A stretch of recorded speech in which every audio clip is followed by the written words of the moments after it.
an act of hatred and an act of terror.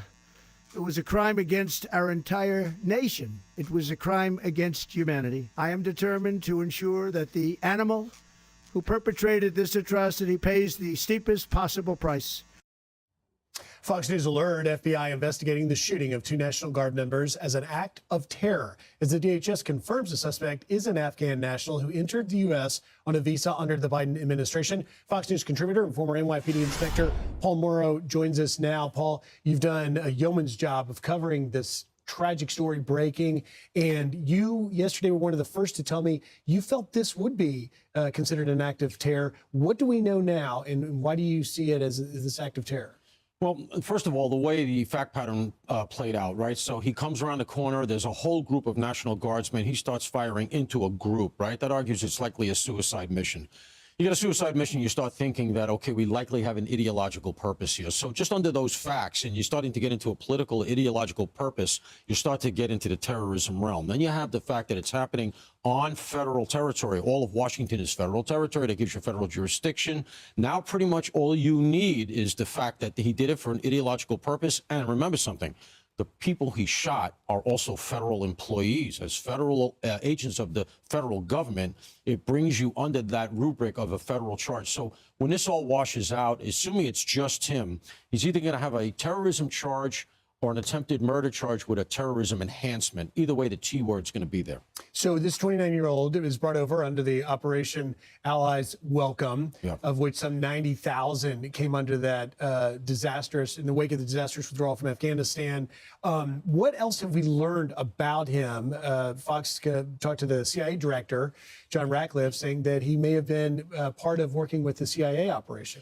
Yeah, you know, this is a delicate and dicey thing because you have people in country at a time that American soldiers were there doing their job, and you had people, natives there, people that were native to that country, willing to assist and in fact fighting against the Taliban. Now, when I worked intelligence 15 years here in New York, right, I had Afghan guys who worked for me and who told me about what it was like over there, and they knew if they helped American soldiers, there was a target on their backs, and they really had to get out of town. Otherwise, their whole family would be killed. You're talking about the Taliban. They're not exactly known for their jurisprudence. Everybody's going to go.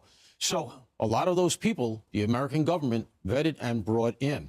The difference is that in the pullout from Afghanistan, that shambolic pullout that we all remember with the plane coming down the runway and people diving off, that whole operation appears to be the penumbra under which he was brought in during that time. And a lot of people in the government, particularly on the right, raised questions at the time. Are we fully vetting? You're talking about a nation that's not going to have a centralized computer database.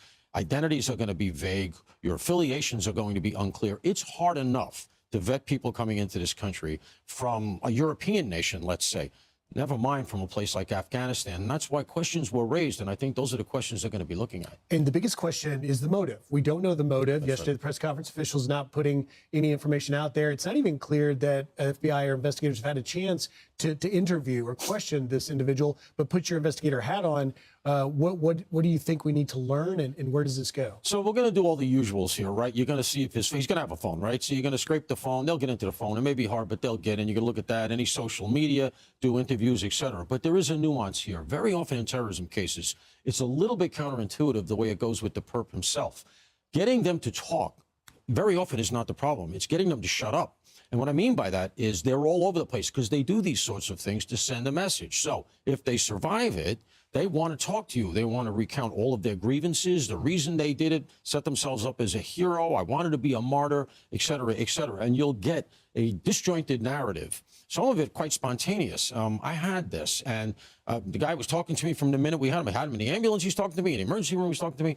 And you got to make sure that you're keeping good notes because all of this stuff is judiciable. You're going to need it. Right. And it's just ferreting through everything that they're saying because they tend to be all over the place, but you'll get to a motive. If he spoke here, I hope that they were keeping real good track, maybe taped, maybe they got a statement out of him already because you want that motive. We will be following that. Key points you raised there, Paul Mauro. Thank you for coming in early on Thanksgiving. Happy Thanksgiving. No evidence of rape. Medical exams showed no sign of assault.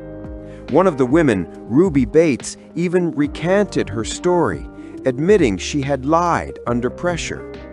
But still, the Alabama courts refused to let go. In 1932, the U.S. Supreme Court reviewed the case under Powell v. Alabama. For the first time in American history, the court